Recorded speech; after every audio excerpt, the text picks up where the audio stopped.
Pergi menjemput anak dari TK? Malah salah jemput anak. Anak kecil yang imut memeluk kakiku erat-erat dan memanggilku dengan suara imut. Ayah, aku tercengang. Aku, Linian, 26 tahun, pendukung setia paham lajang. Prinsip hidupku adalah, asalkan aku cukup santai, masalah tidak akan mengejarku. Sial, sampai seorang wanita datang tergesa-gesa, melihatku, wajahnya sangat cantik. Hingga membuat jantungku berdebar tak terkendali, seketika kehilangan warna. Kepalaku berdengung. Sepotong ingatan yang terkubur dalam di benakku meledak. 6 tahun lalu, sepertinya ada malam yang konyol seperti itu. Celaka, kali ini aku tidak bisa bersantai lagi. Namaku Linian, seorang transmigrator. Detik sebelumnya aku masih mengkhawatirkan uang muka villa bos perusahaan. Detik berikutnya aku sudah masuk ke dalam novel pria yang pernah kubaca ini, menjadi orang kaya generasi kedua yang namanya sama denganku.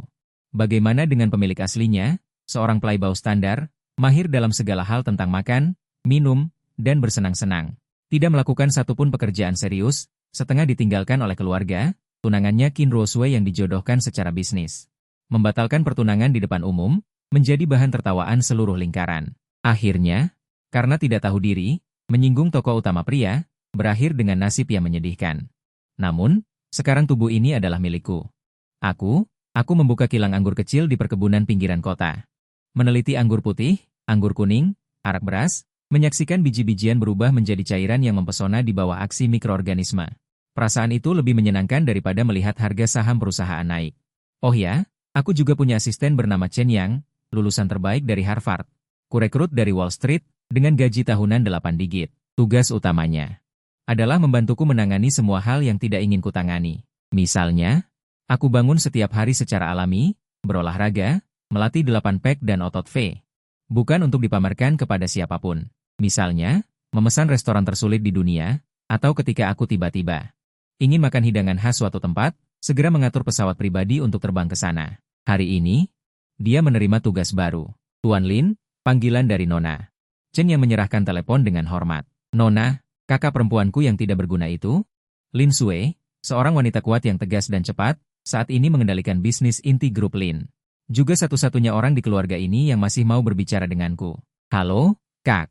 Aku berbaring malas di kursi santai di tepi kolam renang, merasakan kepuasan sinar matahari sore di otot perutku. Linye, aku memperingatkanmu. Linye, jika kamu tidak segera pergi, aku akan segera menjual beberapa mobil sport bobrokmu itu. Aku akan menjual semuanya. Baiklah, Kak, kamu memang yang terbaik. Kirimkan alamatnya padaku, aku pasrah. Taman Kanak-kanak Bilingual Huangjia. Pulang sekolah pukul 3:30. Terlambat 1 menit, aku patahkan kakimu. Baiklah, aku tahu. Setelah menutup telepon, aku menghela napas. Sepertinya rencana pembuatan anggur sore ini gagal. Chen Yang, ada, Tuan Lin. Chen Yang segera muncul di sampingku. Sambil memegang handuk kering. Berkendara ke Taman Kanak-kanak Bilingual Huangjia. Baik, Tuan Lin. Aku mengeringkan tubuhku. Chen Yang, ada, Tuan Lin. Chen Yang segera muncul di sampingku. Sambil memegang handuk kering. Berkendara ke Taman Kanak-kanak Bilingual Huangjia. Baik, Tuan Lin. Aku mengeringkan tubuhku. Aku segera mengenakan kaos putih dan celana kasual. Garis tubuh samar terlihat di balik kain tipis. Sudahlah, anggap saja jalan-jalan. Hanya saja aku tidak menyangka. Perjalanan kali ini akan membawa perubahan besar pada kehidupan santai dan damaiku. Taman Kanak-kanak Bilingual Huangjia. Mendengar namanya saja sudah tahu kalau bukan orang biasa yang bisa masuk. Mobil yang terparkir di depan pintu, yang paling sederhana pun adalah mobil pengasuh bayi seharga jutaan. Aston Martinku yang sedikit norak. Jika diparkir di antaranya, juga tidak terlalu mencolok. Pukul 3:30, bel pulang sekolah berbunyi tepat waktu. Gerbang Taman Kanak-kanak terbuka. Sekelompok anak kecil dengan seragam kecil yang indah bersemangat keluar sambil berceloteh. Aku bersandar di pintu mobil. Sesuai dengan foto yang dikirim kakakku, aku mencari keponakanku yang memiliki ciri khas rambut keriting alami. Aku mencari-cari, tetapi tidak menemukannya. Aku sedikit tidak sabar, mengeluarkan ponselku, bersiap untuk menelepon kakakku. Tepat pada saat ini, seorang anak kecil yang mengenakan jas biru dan dasi kupu-kupu tiba-tiba berlari keluar dari kerumunan. Tujuannya sangat jelas, yaitu aku. Aku belum sempat bereaksi. Dia langsung menabrak pelukanku, memeluk erat pahaku, lalu dengan volume suara yang bisa didengar seluruh dunia. Dengan suara kekanak-kanakan, dia berteriak dengan penuh semangat, "Ayah, aku!" Mata para orang tua yang datang menjemput anak-anak mereka langsung tertuju padaku. Ada keterkejutan, rasa ingin tahu, dan gosip. Otakku berdengung. Dan mainan Ultraman yang kubelikan untuk keponakanku. jatuh ke tanah dengan bunyi gedebuk. Papa, nak, apa kamu salah orang? Aku, Linian, seorang penganut setia gaya hidup lajang. Jangankan anak laki-laki. Pacar pun tidak punya. Dia cukup cantik. Tunggu, itu bukan intinya. Intinya adalah, aku bukan ayahmu. Nak, apa kamu? Aku baru saja akan menjelaskan. Ketika anak kecil ini menyembunyikan wajahnya di celanaku dan berkata dengan suara teredam, Papa, aku sangat merindukanmu. Kenapa kamu baru menjemputku? Nada suaranya yang sedih membuat hatiku luluh. Suara-suara diskusi di sekitar semakin keras. Aduh, ayah siapa ini? Dia sangat tampan. Ya, tapi dia sedikit tidak bertanggung jawab. Membiarkan anak menunggu begitu lama. Lihat betapa sedihnya anak itu. Pasti sudah lama tidak bertemu ayahnya. Aku merasa pusing. Apa-apaan ini? Seorang gadis muda berseragam guru. Bergegas menghampiri dengan wajah cemas. Suan An, kenapa kamu lari lagi? Sambil berkata demikian, dia mencoba untuk menarik anak kecil itu dari kakiku. Akibatnya, anak kecil bernama Suan An itu memelukku semakin erat. Dia menggantung di tubuhku seperti koala. Dia bukan paman. Dia ayahku. Dia membantah dengan tegas. Guru itu menatapku dengan ekspresi meminta maaf. Tuan, maafkan saya. Anak ini mungkin salah orang. Namanya Suan An. Ibunya akan segera datang. Aku menarik sudut bibirku, menunjukkan pengertian. Bagaimanapun, wajahku ini memang mudah membuat orang memiliki beberapa fantasi yang tidak realistis. Saat itu juga, sebuah suara wanita yang lembut dan cemas terdengar dari kejauhan. Aku mengikuti suara itu dan melihat seorang wanita mengenakan gaun panjang krem berlari cepat ke arah kami. Rambut panjangnya sedikit bergelombang, membentuk busur yang indah di udara saat dia berlari. Wajahnya berkeringat tipis, dan matanya penuh kekhawatiran. Ketika dia berlari mendekat, dan melihat wajahku dengan jelas, seluruh tubuhnya seperti ditekan tombol jeda. Dia tiba-tiba membeku di tempat, dan mata jernihnya dipenuhi dengan keterkejutan. Kemudian kebingungan. Akhirnya, wajah cantik yang membuat jantung berdebar tak terkendali itu seketika memerah padam. Aku juga terpaku. Wajah ini, di lubuk pikiranku, sebuah fragmen memori yang dikaburkan oleh alkohol dan malam tiba-tiba meledak. Menjadi sangat jelas. 6 tahun lalu, pemilik asli dicampakkan tunangannya di depan umum karena lemah. Dia minum sampai mabuk berat dan terlibat konflik dengan seseorang di bar. Seorang wanita yang juga datang untuk minum membantunya yang terhuyung-huyung. Kemudian, hal-hal yang terjadi kemudian sangat membingungkan dalam ingatan pemilik asli. Hanya ada beberapa fragmen. Fragmen memori. Keesokan harinya ketika bangun, tempat tidurnya sudah kosong. Hanya tersisa secari kertas bertuliskan, terjadi kecelakaan tadi malam. Hidung ini, persis miniaturnya diriku. Sebuah ide yang absurd dan keterlaluan. Tumbuh dengan gila di hatiku. Celaka, aku benar-benar tidak bisa bersantai sekarang. Sunian, aku mencoba memanggil. Nama yang terlintas dalam ingatan. Tubuh wanita itu bergetar, seolah-olah tertusuk jarum. Dia menggigit bibirnya erat-erat, wajahnya menjadi lebih pucat. Tatapan matanya kompleks seperti benang kusut yang tidak bisa diurai. Ada keterkejutan, ada rasa malu, dan sedikit ketakutan. Ayah, ibu datang. Si kecil dipelukan, Suan An. Malah sangat senang, menarik celanaku dan menunjuk ke Sunian. Ayah dan ibu datang menjemput An bersama. An sangat senang, ucapan polos. Namun seperti bom yang meledak di antara aku dan Sunian. Orang tua di sekitar menatap kami dengan tatapan yang lebih aneh. Itu adalah semacam. Ternyata mereka pasangan muda yang bertengkar dan melupakan anak mereka. Wajah Sunian sudah berubah dari putih menjadi merah, lalu dari merah menjadi putih. Sungguh menarik. An, jangan bicara omong kosong. Dia berjalan cepat, suaranya bergetar, berusaha keras untuk menarik Suan An. Lepaskan aku, cepat pulang dengan ibu. Aku tidak mau. Aku mau ayah. Suan An dengan keras kepala memelukku, matanya berkaca-kaca. Aku melihat yang besar dan yang kecil ini, hatiku sangat kacau. Rencanaku semula adalah menemukan keponakanku yang berambut keriting, memasukkannya ke dalam mobil, lalu pulang melanjutkan bisnis pembuatan anggurku. Tapi sekarang, aku melihat wajah Sunian yang berusaha keras untuk tenang tetapi tidak bisa menyembunyikan kepanikannya, dan juga melihat wajah Suan An yang hampir identik denganku. Sebuah kecelakaan 6 tahun lalu yang telah lama terkubur.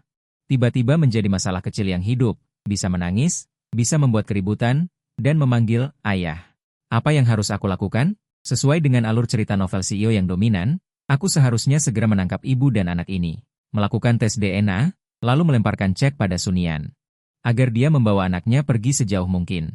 Atau, lebih melodramatis lagi, merebut anaknya dan membiarkannya pergi. Tapi aku bukan CEO yang dominan. Aku hanya ikan asin yang ingin bermalas-malasan. Merepotkan. Aku menghela napas, membungkuk. Dan untuk pertama kalinya berinisiatif menggendong si kecil ini. Tubuh si kecil lembut. Dengan aroma susu. Begitu berada di pelukanku, dia dengan terampil memeluk leherku. Kepala kecilnya mengusap-usap ceruk leherku. Pelukan ayah sangat nyaman. Dia mendesah puas. Saat itu, perasaan asing. Yang belum pernah kurasakan sebelumnya. Seperti sengatan listrik, menjalar ke seluruh anggota tubuhku. Sungguh ajaib. Nona Su, bukan? Aku menggendong anak itu dan menatap Sunian. Secara tak terduga membuat nada bicaraku terdengar lebih tenang. Di sini ramai, mari kita cari tempat untuk bicara. Tubuh Sunian tegang seperti busur yang ditarik penuh. Dia menatapku. Dan juga melihat An-An di pelukanku. Kewaspadaan dan kehati-hatian di matanya. Hampir meluap. Aku tidak punya apapun untuk dibicarakan denganmu. Dia berkata dengan dingin, Tuan, tolong kembalikan anakku. Dengan penuh makna, pandangannya bolak-balik antara aku dan dirinya. Wajah Sunian langsung memucat. Benar-benar pucat. Tentu saja dia tahu mirip siapa. Selama 6 tahun ini, dia melihat wajah kecil ini tumbuh setiap hari. Bagaimana mungkin dia tidak tahu? Saat kami sedang bersih tegang, ponselku berdering. Itu kakakku, Ling Sui. Ling Ye, kau di mana? Xiao Yuan. Sudah pulang sendiri naik taksi. Apa kau tidak menjemputnya? Baru aku ingat. Urusan pentingku hari ini. Kak, terjadi sedikit kecelakaan. Aku mengusap pelipisku. Sepertinya aku salah menjemput anak. Salah menjemput anak? Ling Ye, kau berumur 3 tahun? Bukan. Kak, masalah ini agak rumit. Akan kuceritakan nanti. Aku menatap Sunian. Sepertinya aku menemukan cucu perempuanmu. Ling Sui di seberang telepon. Terdiam selama 3 detik, lalu meledak dengan raungan yang lebih keras. Ling Ye, omong kosong apa yang kau bicarakan? Aku tidak menghiraukannya, langsung menutup telepon. Kemudian, aku menyerahkan ponselku kepada Chen yang berdiri di samping berusaha mengurangi keberadaannya. Direktur Lin, tolong perintahkan untuk menyelidiki Nona Sunian ini dan anak kecil bernama Su An-An ini. Aku ingin informasi sedetail mungkin, termasuk semua kejadian 6 tahun lalu. Aku terdiam sejenak. Dan menambahkan, tambahkan juga tes DNA. Lakukan secepat mungkin. Suaraku tidak keras, tapi cukup bagi Sunian yang berada sangat dekat untuk mendengar dengan jelas. Tubuhnya tersentak hebat, hampir tidak bisa berdiri tegak. Melihat penampilannya yang terhuyung-huyung itu. Aku tidak merasa senang sedikit pun, malah timbul sedikit kejengkelan. Aku hanya ingin hidup tenang. Mengapa aku harus menghadapi begitu banyak masalah? Nona Su, silakan masuk. Aku membuka pintu mobil. Kurasa, kita perlu percakapan yang jujur dan terbuka. Demi anak, 4 kata terakhir adalah puncak dari kesabarannya. Sunian menatapku, lalu menatap An-An yang polos di pelukanku. Akhirnya dia menyerah. Dia diam-diam masuk ke mobil. Aku menempatkan An-An di kursi keselamatan anak. Su An-An sangat bersemangat, sebentar menyentuh jendela mobil, sebentar penasaran. Memencet berbagai tombol yang belum pernah dilihatnya. Ayah, mobilmu keren sekali. Ayah, untuk apa ini? Dia terus memanggilku, ayah. Bahu yang bernama Sunian bergetar tajam. Aku tidak mempedulikan Sunian. Tetapi dengan sabar menjawab pertanyaan An-An. Ini untuk mengendalikan sunroof, yang itu untuk diduduki satu keluarga. Duduk di musim dingin membuat pantat hangat. Anak kecil itu mendengarkan dengan setengah mengerti, tetapi sangat senang. Setelah menciumku di wajah, ayah sangat baik, tubuhku menegang. Arus hangat yang aneh melonjak ke dalam hatiku. Perasaan ini jauh lebih baik daripada aku membuat anggur yang enak untuk waktu yang lama. Mobil melaju dengan stabil. Aku tidak pulang. Tetapi menyuruh Chen Yang untuk pergi ke sebuah restoran pribadi di pusat kota. Ini adalah salah satu asetku. Tidak dibuka untuk umum, hanya untuk menjamu teman. Tentu saja. Aku tidak punya banyak teman, jadi tempat ini pada dasarnya menjadi kantin pribadiku. Setelah turun dari mobil, aku menggendong An-An. Sunian diam-diam mengikuti di belakang. Manajer restoran melihatku dan segera menyambutku. Manajer Lin, seperti biasa, tambahkan 1 porsi makanan anak-anak, yang lembut dan empuk. Aku memerintahkan. Kami diantar ke kamar pribadi yang paling tenang. Begitu duduk, Sunian membuka mulutnya. Suaranya dingin dan keras. Lin Yan, apa yang sebenarnya kamu inginkan? Dia akhirnya bersedia memanggil namaku. Apa yang aku inginkan? Aku tertawa dan mendorong menu di depannya. Aku lapar. Makan dulu. Apapun yang terjadi. Bicarakan setelah makan. Masalah sebesar apapun tidak lebih besar dari makan. Ini adalah prinsip hidupku. Sunian menatapku dengan mata penuh kewaspadaan dan kebingungan. Seolah melihat orang aneh. Dia mungkin mengira aku akan seperti di drama TV. Menggunakan uang atau kekuasaan untuk memaksanya, memisahkan dia dan anaknya. Tetapi aku tidak akan melakukannya. Aku perlahan-lahan menuangkan secangkir teh untuk diriku sendiri. Menuangkan jus tulang untuk An-An lagi. An-An, apakah kamu lapar? Paman di sini memasak sangat enak. An ingin menjawab dengan ceria, dan segera makanannya datang. Semuanya adalah masakan Huaiyang yang lezat dan ringan. Aku menambahkan sepotong untuk An. Kepala singa yang lembut dan lembek, mulutnya penuh minyak saat dia memakannya. Wajahnya bahagia. Melihatnya, perasaan aneh di hatiku datang lagi. Apakah ini hubungan darah? Sun Yan tidak makan sesuap pun, hanya menatapku dengan tajam. Lin Yan, kamu tidak perlu membuang-buang usahamu. An adalah anakku dan tidak ada hubungannya denganmu. Dia mengatakannya kata demi kata, seolah meyakinkanku, lebih seperti meyakinkan dirinya sendiri. Tidak masalah, aku mengangkat alisku dan mengeluarkan ponsel dari sakuku. Di layar ada informasi yang baru saja dikirim oleh Chen Yang. Aku memutarnya ke Sun Yan. Di sana ada semua informasi Sun Yan. Lahir di keluarga sarjana, orang tuanya adalah profesor universitas, keluarganya kaya. Dia sendiri adalah bos dan sutradara perusahaan media tipikal yang cukup terkenal. Intinya, dalam resumenya, 6 tahun lalu. Ada catatan cuti panjang selama setahun, dan waktu cuti itu bertepatan dengan waktu kecelakaan antara aku dan dia. Nona Su, apakah Anda ingin saya membacakan laporan tes paternitas ini? Asistenku sangat cakap dan telah mendapatkan hasilnya melalui saluran khusus. Kesamaan 99,99%. Wajah Sun Yan langsung kehilangan semua warna. Tangannya di bawah meja. Mengepal erat menjadi kepalan tangan, buku-buku jarinya memutih karena kekuatan. Aku tahu. Garis pertahanan psikologisnya runtuh sedikit demi sedikit, tetapi saya tidak menyerang saat itu juga. Sebaliknya, aku mengambil sepotong daging babi kristal dan meletakkannya di mangkuknya. Makanlah sesuatu. Nada bicaraku sangat datar. Kamu terlihat seperti akan pingsan. Tidak peduli apa yang ingin kamu bicarakan denganku. Harus ada bunga. Sun Yan tertegun dan menatapku dengan tidak percaya. Aku tidak menatapnya, tetapi berkonsentrasi membantu An menghilangkan duri ikan. Aku bisa merasakannya. Tatapannya tertuju padaku untuk waktu yang sangat lama. Makanan itu. Suasana aneh ini berakhir ketika An kenyang dan mulai mengantuk. Dia tertidur di pelukanku. Aku dengan lembut meletakkannya di tempat tidur kecil di ruang istirahat dalam ruangan pribadi. Setelah menyelimutinya, ketika aku keluar lagi, Sun Yan sudah kembali tenang. Atau lebih tepatnya, dia kembali memakai topeng dingin dan menjauhkan diri. Katakan, apa syaratmu? Dia menatapku. Matanya sedingin es. Berapa uang yang kamu inginkan agar kamu bersedia melupakan kejadian ini? Bersedia menjauhi ibu dan anakku? Uang? Hal yang paling tidak kumiliki adalah uang. Aku berjalan di depannya dan menatapnya dari atas. Dia sangat cantik, kecantikan hangat dengan pesona klasik, bahkan dengan wajah sedingin es saat ini. Itu tidak bisa menyembunyikan kelemahan dan keindahan yang terpancar dari dalam tulang. Tiba-tiba aku ingin menggodanya. Aku membungkuk dan mendekatkan diri ke telinganya, dengan napas hangat. Menyembur ke daun telinganya. Aku bisa dengan jelas melihat daun telinganya yang putih. Langsung diwarnai dengan warna merah muda yang mencurigakan. Tubuhnya juga langsung menegang. Aku merendahkan suara. Dengan volume yang hanya bisa didengar oleh kita berdua, perlahan aku berkata, aku tidak butuh uang. Aku hanya ingin, aku sengaja berhenti, puas melihatnya menelan ludah dengan gugup. Baru kemudian aku perlahan mengucapkan paruh terakhir kalimatnya, kue osmanthus khas dari toko kue Anda. Tadi lupa memesan. Tiba-tiba Sun Yan mendongak karena ingin memakannya. Mata indahnya dipenuhi dengan keterkejutan dan kebingungan, seolah-olah dia sama sekali tidak menyangka. Aku akan mengatakan hal seperti itu. Dia diam-diam berjalan ke dapur belakang, sementara aku duduk seperti pelanggan biasa. Duduk di dekat jendela. Melalui kaca, aku bisa melihat punggungnya yang sibuk. Dia mengganti pakaiannya dengan seragam koki yang bersih, rambut panjangnya diikat dengan jepit rambut kayu, memperlihatkan lehernya yang putih dan ramping. Gerakannya sangat terampil. Menguleni adonan, menambahkan bahan, mengukus di atas kompor, semuanya dilakukan dalam satu gerakan. Dengan keindahan yang mendalam. Aku tiba-tiba mengerti mengapa dalam ingatan pemilik asli. Dia tidak bisa melupakan wanita ini.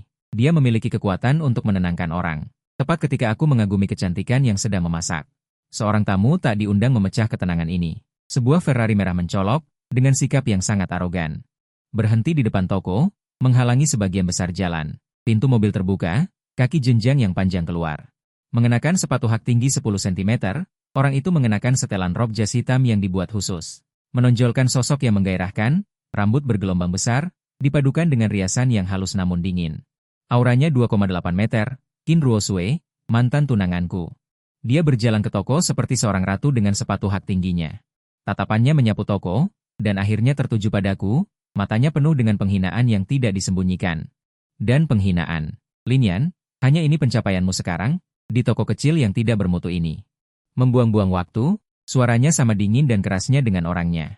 Setelah aku menyeberang, aku belum pernah melihatnya lagi. Aku tidak menyangka dia masih bersikap tinggi hati seperti ini.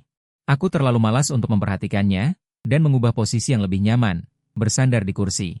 Ketidakpedulianku jelas membuatnya marah. Ku dengar. Kamu akhir-akhir ini sangat dekat dengan pemilik toko ini, Qin Ruosue.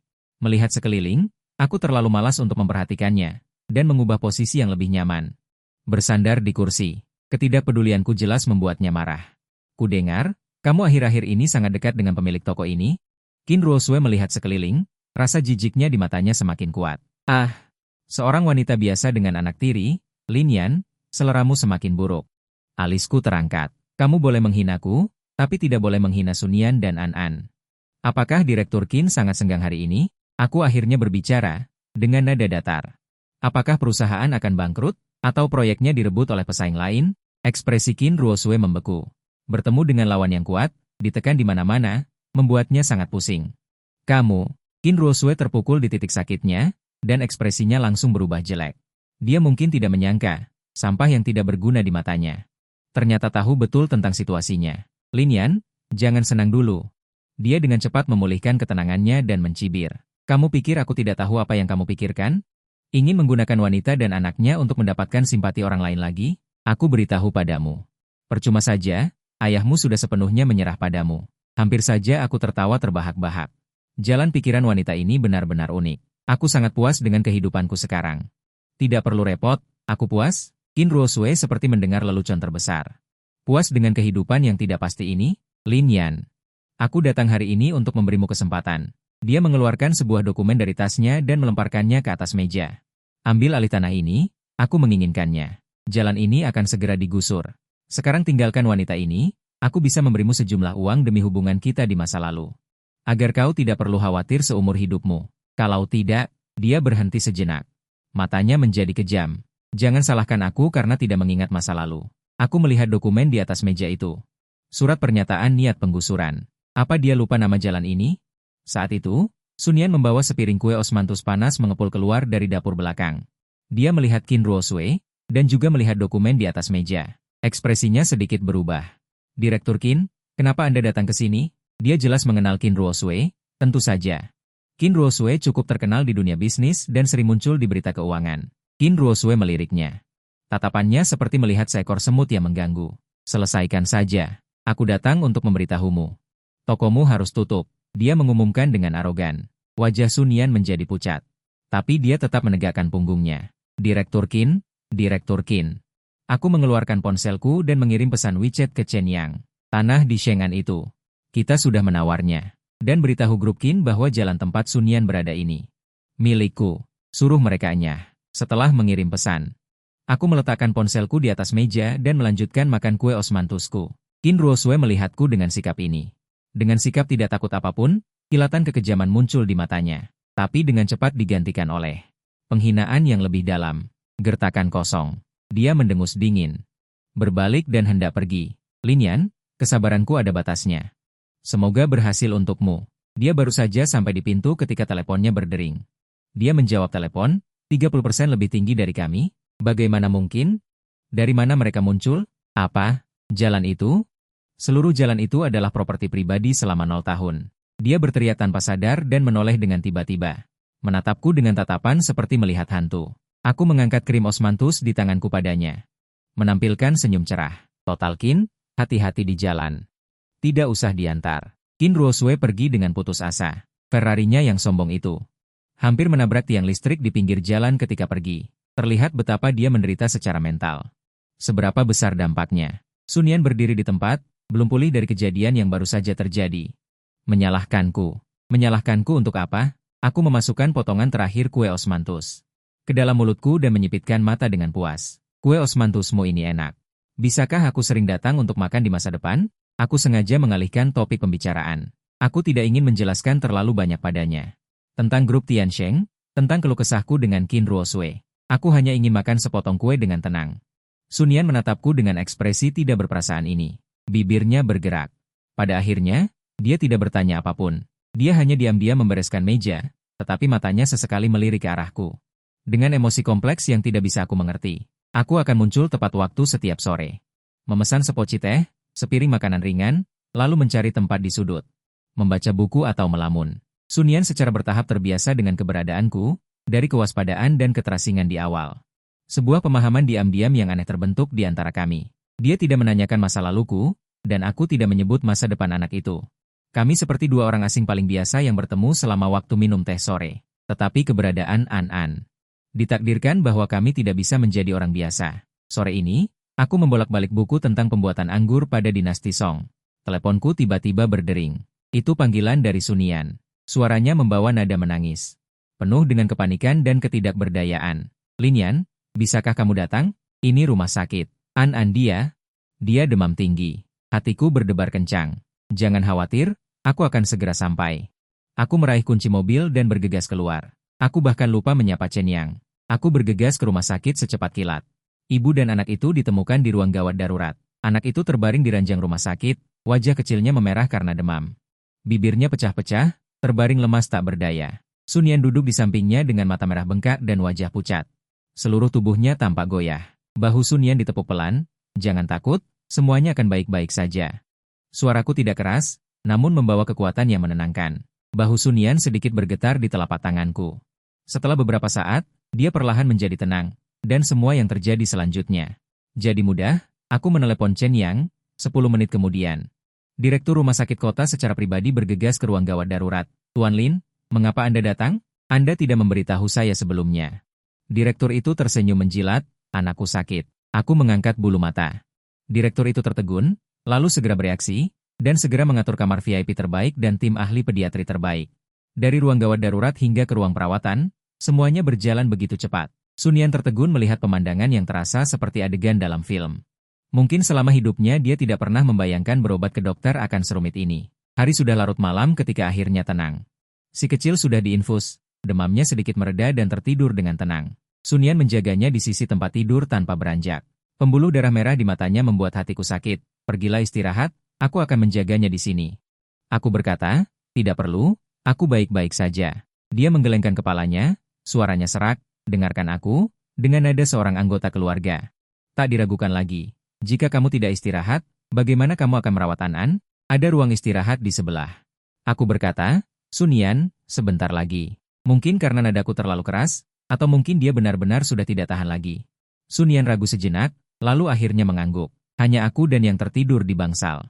Aku duduk di tepi tempat tidur, menatap wajah kecilnya yang sangat mirip denganku.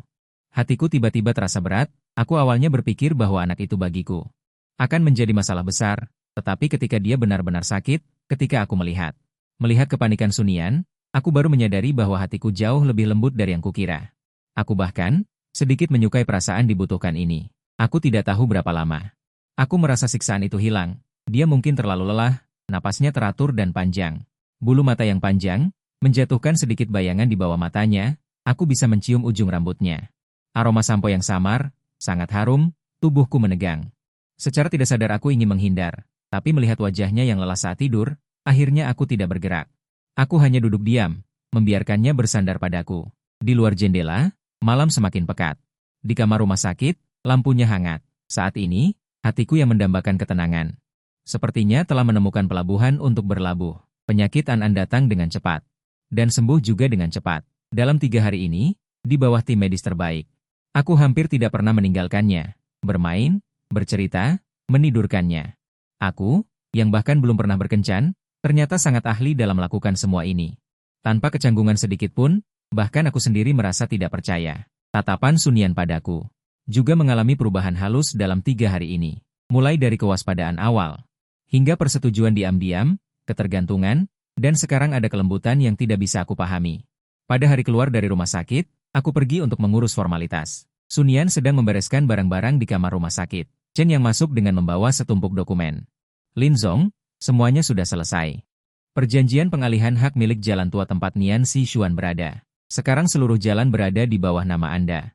Aku mengangguk dan membolak-balik dokumen itu dengan santai. Selain itu, Chen yang menyerahkan dokumen lain. Pihak grup Qin, karena gagal dalam tender lahan di selatan kota, ditambah beberapa mitra kerja sama penting tiba-tiba menarik investasi. Harga saham perusahaan anjlok. Sekarang sudah mengalami krisis keuangan. Qin Zong, yaitu Qin Ruosui, ingin bertemu dengan Anda. Tidak, aku menolak tanpa ragu. Aku tidak tertarik. Melihatnya mengemis. Baik, Chen yang berhenti sejenak. Ada satu hal lagi. Kami menemukan bahwa setelah pihak Qin menyebarkan berita tentang pembongkaran jalan tua itu, ada beberapa preman yang mencari masalah dengan Nona Su. Nona Su sendiri yang menelepon polisi untuk menyelesaikannya. Tatapanku langsung menjadi dingin. Apakah dia terluka? Tidak, dia hanya sedikit terkejut. Aku terdiam. Sunian, wanita yang terlihat lemah lembut ini, ternyata lebih kuat dari yang aku bayangkan. Dia menghadapi masalah, lebih memilih untuk menanggungnya sendiri daripada meminta bantuan padaku. Mengapa? Apakah karena tidak ingin berutang budi padaku? Atau bahkan tidak pernah berpikir untuk mengandalkanku? Kesadaran ini membuat hatiku entah kenapa. Ketika aku kembali ke kamar rumah sakit dengan membawa dokumen, Sunian sudah membereskan barang-barangnya. Bibi melihatku dan berjalan dengan kaki kecilnya. Menyelimuti. Aku mengangkatnya, mencium pipinya, lalu aku menyerahkan perjanjian hak milik itu kepada Sunian. Apa ini? Dia menerimanya dengan bingung saat dia melihat isinya dengan jelas. Seluruh tubuhnya membeku. Seluruh jalan ini milikmu? Dia mengangkat kepalanya, menatapku dengan tak percaya. Kamu membelinya? Aku mengangguk. Berkata dengan tenang, bukankah Qin Ruosue ingin menghancurkannya? Aku membelinya, mari kita lihat bagaimana dia menghancurkannya. Bibir Sunian bergerak-gerak, seolah ingin mengatakan sesuatu, tetapi pada akhirnya hanya berubah menjadi desahan rumit. Linian, mengapa melakukan ini? Dia menatapku. Wajahnya penuh rasa terima kasih, kebingungan, dan sedikit kekaguman yang bahkan tidak dia sadari. Hanya menghabiskan banyak uang. Uang itu omong kosong, bisa didapatkan setelah dihabiskan. Aku mengangkat bahu acuh tak acuh. Aku hanya tidak ingin tempatku makan kue osmanthus dihancurkan. Aku menemukan jalanan terburuk. Sunian sepertinya percaya. Dia menundukkan kepalanya, melihat dokumen di tangannya dan terdiam lama. Tepat ketika aku mengira dia tidak akan berbicara lagi, dia tiba-tiba mengangkat kepalanya. Menatapku dengan sangat serius, Linian, terima kasih. Ini adalah pertama kalinya dia. Hadiah ini terlalu berharga, aku tidak bisa menerimanya. Dia mendorong kembali dokumen itu. Uang sewa rumah, aku akan membayarnya tepat waktu nanti. Aku menatapnya yang serius seperti saat kita berkencan buta, ketidaksenangan di hatiku muncul lagi. Aku tidak menerima dokumen itu. Malah maju selangkah mendekatinya, dia terkejut dengan tindakanku yang tiba-tiba. Mundur tanpa sadar, punggungnya menempel di dinding yang dingin. Aku mengulurkan tanganku. Menopangnya di dinding di dekat telinganya, menjebaknya di antara pelukanku dan dinding. Sebuah standar. Sunian, aku menunduk dan bertanya dengan hati-hati, kata demi kata. Katakan padaku, bisakah kita benar-benar menghitungnya dengan begitu jelas? Nafasku menyapu pipinya. Wajahnya memerah dengan cepat dengan kecepatan yang terlihat dengan mata telanjang. Dia gugup bahkan tidak bisa menyelesaikan kata-katanya. Suan-an adalah putriku, aku adalah ayahnya. Aku terus mendekat. Mendekat hingga hampir menyentuh ujung hidungnya. Menurutmu di antara kita, selain penyewa dan pemilik rumah, hubungan apa lagi yang bisa ada? Suaraku penuh dengan sindiran dan nafsu, hati Sunian benar-benar kacau. Sejak kejadian di rumah sakit saat musim dingin, suasana antara aku dan Sunian menjadi semakin aneh. Sunian kadang menghindariku, tetapi saat berbicara denganku, matanya selalu gelisah. Pipinya selalu memerah tanpa alasan yang jelas, aku menikmatinya, melihatnya kebingungan. Rasanya lebih memuaskan daripada membuat arak beras berusia 10 tahun. Hari ini, seperti biasa, aku membaca buku di bawah pavilion. Sunian sibuk menyiapkan bahan-bahan untuk besok di dapur belakang, sementara An-an memindahkan bangku kecil. Duduk di sampingku, meniru gayaku membaca buku di tanganku, tentu saja dia tidak mengerti satu kata pun. Hanya menemaniku. Ayah, tiba-tiba dia memanggilku dengan suara pelan. Apa kamu menyukai ibu? Tanganku berhenti, hampir menjatuhkan cangkir teh. Matanya yang jernih seolah bisa melihat segalanya. Penuh dengan rasa ingin tahu. Suka? Aku tidak tahu. Aku hanya tahu. Aku suka melihatnya tersipu karena aku suka makan kue yang dia buat, suka aroma samar dari tubuhnya. Aku suka perasaan kami bertiga bersama. Kamu masih kecil. Kenapa bertanya banyak sekali? Aku mengusap kepala kecilnya, tapi An-an tidak mau menyerah. Dia mengeluarkan sesuatu dari tas sekolah kecilnya. Itu adalah foto yang buram, dengan sedikit serat di tepinya. Di foto itu, seorang pria muda bersandar di samping mobil sport. Tersenyum lebar dan riang. Itu aku, 6 tahun lalu. Saat itu aku menyembunyikannya di taman kanak-kanak. Memasukkan foto itu ke tanganku sambil berbisik. Aku sudah melihatnya berkali-kali. Jadi hari itu di taman kanak-kanak, aku langsung mengenalimu. Aku memegang foto itu, tertegun. Jadi hari itu di taman kanak-kanak, itu sama sekali bukan salah mengenal ayah. Melainkan sudah direncanakan sejak lama. An melihatku diam dan melanjutkan membongkar rahasia. Aku bilang pada ibu, aku ingin mencari ayah. Ibu tidak mau. Dia bahkan menangis. Dia bilang ayah sudah memiliki kehidupan baru.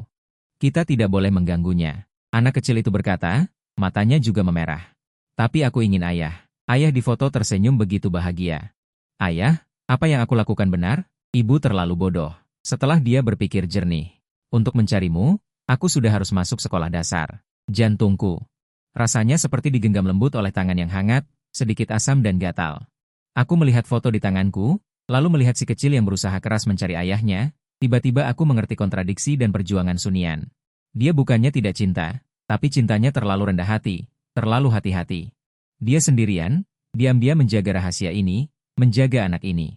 6 tahun, dia pikir aku sudah melupakannya dan memulai hidup baru. Benar, aku mencium keningnya, suaraku agak serak, benar sekali. Saat itu, Sun Yan berjalan keluar dari belakang, dia melihat foto di tanganku.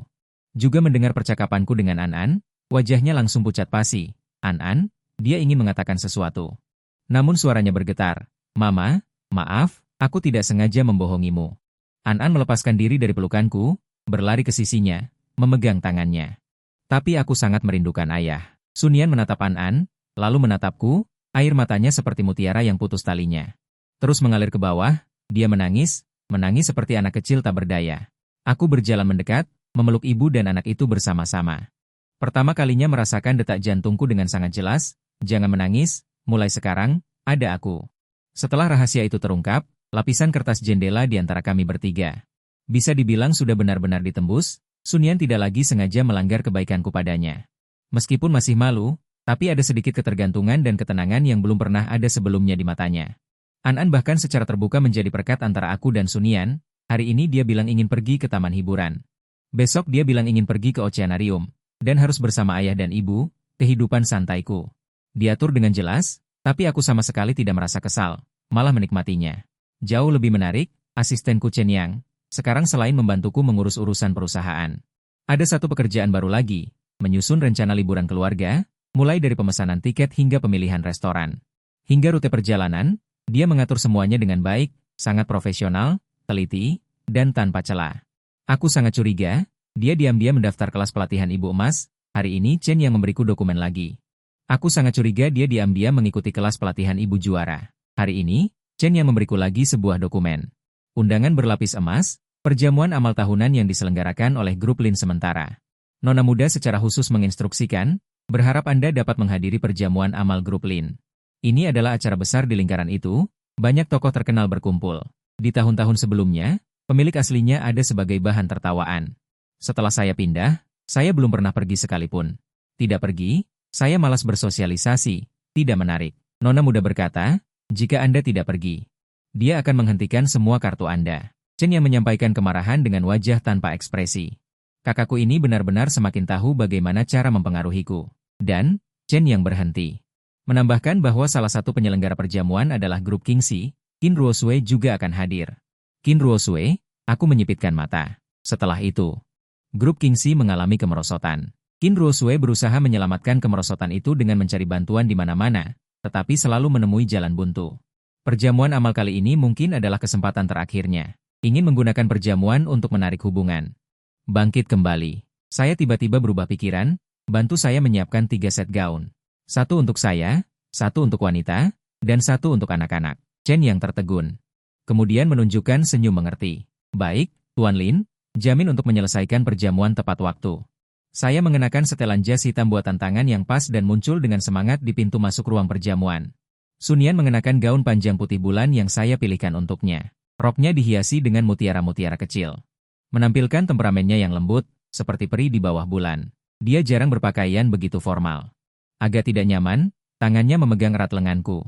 Sementara An-An mengenakan setelan jas kecil yang gagah. Mengenakan dasi kupu-kupu, aku benar-benar seorang tuan muda yang kaya. Kemunculan keluarga kami yang terdiri dari 3 orang. Seketika menarik perhatian seluruh penonton. Bukankah itu generasi kedua yang tidak berguna dari keluarga Lin? Siapa wanita di sampingnya itu?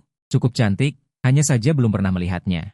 Juga membawa anaknya. Kapan dia menikah? Suara-suara diskusi berdatangan seperti air pasang. Saya tidak peduli, merangkul Sun Yan dan berjalan masuk. Kakakku Lin Sue melihatku. Segera menyambutku. Dia pertama-tama menatapku dari ujung kepala sampai ujung kaki, lalu melihat Sun Yan dan An-An di sampingku. Matanya penuh keterkejutan. Lin Yan, ini adalah pacarku. Sun Yan putraku Suan An sudah saya perkenalkan. Mulut Lin Sui terbuka lebar seperti huruf O, cukup untuk memasukkan sebutir telur. Belum sempat dia mencerna berita besar ini, sebuah suara sumbang berkata, "Kamu berani datang ke sini." Qin Ruosue memegang segelas anggur merah dan berjalan perlahan, dia juga berdandan malam ini. Gaun panjang merah menyala dengan belahan tinggi, sangat mempesona, tetapi kebencian di matanya merusak keindahan itu. Tatapannya seperti pisau. Mengarah ke Sun Yan. Aku kira pemilik nama baru yang baru masuk, ternyata masih pemilik toko makanan ringan yang tidak bisa naik panggung. Dia mencibir, suaranya tidak keras. Tetapi cukup bagi semua orang di sekitarnya untuk mendengar. Membawa putramu ke tempat seperti ini, apakah ingin dia belajar juga? Bagaimana cara memanjat naga dan menempel pada burung phoenix? Kata-katanya kejam dan jahat. Aku ketakutan. Tangan yang memegang lengan kakakku tanpa sadar menegang. Aku belum sempat berbicara. An selangkah lebih maju. Dia mendongak, menatap Qin Ruosue. Dengan suara kekanak-kanakan namun tegas berkata, "Bibi, ibuku adalah ibu terbaik di dunia, kamu tidak boleh menggertaknya." Qin Ruosue tertegun. Semua orang tidak menyangka akan ditegur oleh seorang anak. Ekspresinya tenggelam. Tepat ketika dia hendak marah, aku menarik Sun Yan dan An ke belakangku. Selangkah maju, menghalangi mereka. Aku menatap Qin Ruosue. Dengan mata sedingin Qin Ruosue sepertinya pelajaran terakhir. Sampah yang mengandalkan wanita. Tepat setelah dia selesai berbicara, sebuah suara agung tiba-tiba terdengar dari belakangnya, "Presiden Qin, kamu bisa makan nasi sembarangan, tapi kamu tidak bisa berbicara sembarangan." Penyelenggara perjamuan, tokoh terkemuka dan terhormat di dunia bisnis, Tuan Li yang terhormat, memegang tongkat. Berjalan perlahan di tengah kerumunan. Dia bahkan tidak melirik Qin Ruosue. Langsung berjalan di depanku, menunjukkan senyum ramah di wajahnya, "Direktur Lin, kedatangan Anda yang terhormat." Benar-benar membuat tempat ini bersinar. Sebuah panggilan, "Direktur Lin," seperti bom besar. Meledak di seluruh ruang perjamuan. Semua orang tercengang, termasuk kakakku, Lin Sui. Juga termasuk Qin Ruosue yang wajahnya langsung pucat pasi. "Tuan Li, apakah Anda tidak salah orang?" Dia hanya tuan muda kedua keluarga Lin, Lin Yan." Suara Qin Ruosue bergetar. Dia tidak percaya dengan apa yang didengarnya. Mengapa Tuan Li terlihat bingung? Dia meliriknya dengan tidak senang. Aku belum pikun. Dia berbalik ke arahku, sikapnya menjadi lebih hormat, "Direktur Lin dari grup Tiansheng." Bagaimana mungkin aku salah mengenali? Grup Tiansheng. Kerumunan itu meledak dengan suara terkejut. Grup Tiansheng, sebuah perusahaan investasi misterius yang tiba-tiba bangkit dalam setengah tahun terakhir. Gaya investasinya yang cepat dan tepat, dan modalnya yang tebal hingga membuat orang tercengang, telah menggerakkan seluruh dunia bisnis. Banyak orang ingin menjilat, tetapi bahkan tidak bisa melihat wajah bos di balik layar, dan sekarang Tuan Li sebenarnya mengatakan bahwa ketua grup Tiansheng adalah tuan muda kedua keluarga Lin yang di mata semua orang adalah orang yang tidak berguna. Ini bahkan lebih keterlaluan daripada film fiksi ilmiah. Kakakku, Lin Sui, bahkan menatapku dengan tatapan seperti melihat alien, seolah-olah baru pertama kali bertemu adik laki-laki ini. Sedangkan Qin Ruosue, wajahnya tidak bisa lagi digambarkan sebagai pucat pasi, melainkan abu-abu mati. Dia akhirnya mengerti mengapa semua mitra kerjanya tiba-tiba membelot dalam semalam. Bukannya dia tidak beruntung, atau lawannya terlalu kuat, tetapi sejak awal dia telah menyinggung dewa yang sama sekali tidak bisa dia singgung, orang yang dia anggap tidak berguna. Sebenarnya adalah naga raksasa yang berdiri di atas awan, dan dia hanyalah seekor semut yang tidak tahu malu, mencoba memprovokasi naga raksasa. Aku tidak menghiraukan keterkejutan semua orang, hanya mengangguk ringan pada Tuan Li. Tuan Li terlalu sopan. Kemudian aku menggandeng tangan Sun Yan dan membawanya ke sisiku, di depan semua orang. Aku mengangkat tangan kami yang saling menggenggam, untuk memperkenalkan kepada semua orang, pandanganku menyapu seluruh ruangan. Akhirnya mendarat di wajah Qin Ruosue yang pucat pasi. "Ini kekasihku. Sun Yan, yang ada di pelukanku adalah putraku, Su An, mulai hari ini. Mereka adalah orang-orang yang akan aku, Lin Yan, lindungi seumur hidup, siapapun yang berani menyentuh sehelai rambut pun dari mereka. Berarti bermusuhan denganku, Lin Yan, bermusuhan dengan seluruh grup Tiansheng." Suaraku terdengar jelas di seluruh setiap sudut ruang perjamuan, tegas dan berwibawa. Seluruh tempat hening, lalu meledak dengan tepuk tangan meriah. Tatapan orang-orang pada kami telah berubah dari penghinaan dan gosip awal menjadi hormat dan iri. Sun Yan menatapku dengan teguh, tidak ada lagi yang bisa menyakiti gadisku. Setelah gala amal, aku, Lin Yan, menjadi terkenal dalam semalam. Tetangga yang tidak berguna ternyata adalah dewa kaya triliunan. Ketua grup Tiansheng, pertama kali terungkap, Lin Yan marah demi seorang wanita cantik. Berbagai istilah bergantian mendominasi pencarian populer, bahkan harga saham grup Tiansheng juga naik selama beberapa hari. Bahkan ada pencarian populer yang lebih keterlaluan, bernama Lin Yan belum bangun hari ini. Alasannya adalah karena saya sedang menerima Wawancara online dengan media keuangan, reporter bertanya kepada saya apa rahasia kesuksesan saya. Saya saat itu sedang berbaring di halaman rumput manor berjemur di bawah sinar matahari. Dengan malas menjawab, tidak ada rahasia, hanya jangan ikut campur urusan orang lain. Lebih banyak tidur. Kemudian kalimat ini oleh ribuan netizen yang tersiksa oleh sistem kerja 996. Dianggap sebagai pedoman, akun media sosial pribadi saya, dalam semalam mendapatkan jutaan penggemar. Setiap hari ada banyak orang yang check-in di bawahnya, hari ini juga ingin menjadi. Hari menjadi direktur Lin, memuja dewa rebahan, memohon agar aku juga bisa pulang kerja tepat waktu hari ini. Aku benar-benar menjadi terkenal, dengan cara yang tidak pernah aku duga. Yang sangat kontras dengan ketenaranku yang tak terbatas adalah keadaan Qin Ruosui yang menyedihkan dan jatuh. Setelah jamuan makan, semua mitra kerjasamaku membatalkan kontrak. Ban datang untuk menagih hutang, mantan presiden wanita gunung es yang tak terbatas, jatuh dari altar dalam semalam. Aku mendengar dia menjual semua asetnya untuk menutupi lubang perusahaan. Tetapi grup Qin sudah hanya nama. Dia pernah mencoba menemuiku melalui kakakku. Ditolak tanpa ragu-ragu olehku, sejak saat itu, dia tidak pernah muncul lagi. Seolah-olah menghilang dari dunia ini, untuk nasibnya. Aku tidak memiliki sedikit pun simpati. Jika itu pilihannya sendiri, buah pahit secara alami harus dia rasakan sendiri. Setelah mengalami sedikit ria ini, aku kembali tenang, harus dikatakan memasuki jenis keadaan rebahan yang lebih memuaskan. Aku masih setiap hari tidur sampai bangun secara alami. Hanya saja ketika bangun, ada tubuh hangat di samping, dan wajah tidur yang tenang. Aku masih suka meneliti makanan dan membuat anggur. Hanya saja sekarang, ada sosok yang sibuk bersamaku di dapur. Dia akan membuat kue osmanthus yang paling enak, aku akan membuat anggur yang paling murni, aku masih memiliki kekayaan yang melimpah. Hanya saja sekarang, aku lebih suka menggunakan uang ini untuk mewujudkan keinginan-keinginan aneh An. Seperti di halaman belakang, aku dulu berpikir bahwa tingkat tertinggi bersantai adalah menjadi orang yang bebas dan mandiri. Tetapi sekarang aku menyadari bahwa aku salah. Bersantai yang sebenarnya bukanlah menikmati hidup sendirian, tetapi memiliki dua orang. Yang membuatmu rela berhenti dan menemani mereka mengubah hari-hari biasa menjadi puisi. Hari ini adalah ulang tahun An yang ke-6. Aku tidak mengadakan pesta besar. Aku hanya menyiapkan pesta ulang tahun kecil di rumah. Aku dan Sunyan bersama-sama. Dengan keras kepala memasang balon dan telur berwarna-warni. Aku juga membuat kue 3 tingkat yang besar. Di atasnya aku menggambar gambar kartun keluarga kami bertiga. Meskipun gambarnya agak jelek, Sunyan dan An berkata bahwa itu adalah kue terbaik yang pernah mereka lihat. Malamnya, kami mematikan lampu dan menyalakan lilin. Dalam cahaya lilin yang berkedip-kedip, An memejamkan mata dan mengucapkan permohonan ulang tahunnya. Tiup lilinnya, Sunyan dengan lembut mendesaknya. An membuka matanya, tetapi tidak meniupnya, malah menoleh dan menatapku dengan serius. Ayah, ibu, permohonan ulang tahunku adalah agar kalian bisa menikah. Aku dan Sunyan terkejut. Gadis kecil itu mengeluarkan kotak cincin dari sakunya.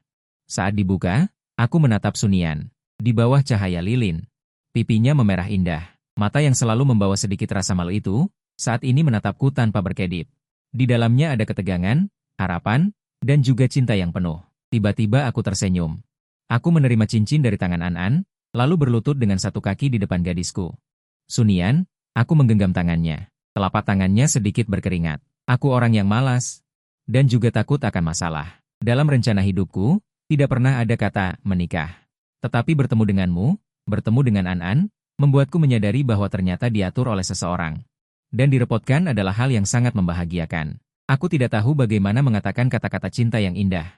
Aku hanya ingin memberitahumu. Aku mengangkat kepala, menatap dalam ke dalam matanya. Sisa hidupku, aku ingin terus direpotkan oleh kalian berdua, ibu dan anak. Apakah kamu bersedia memberiku kesempatan ini?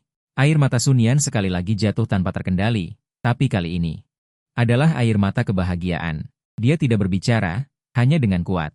Mengangguk dengan kuat. Aku memasukkan cincin itu perlahan ke jari manisnya. Ukurannya pas. An di samping. Bersorak dan bertepuk tangan dengan gembira. Aku berdiri dan memeluknya. Menunduk, aku melihat air matanya, pahit seperti air. Suasana hangat dan tenang di dalam ruangan. Kehidupanku yang santai sekarang memiliki tujuan yang paling sempurna.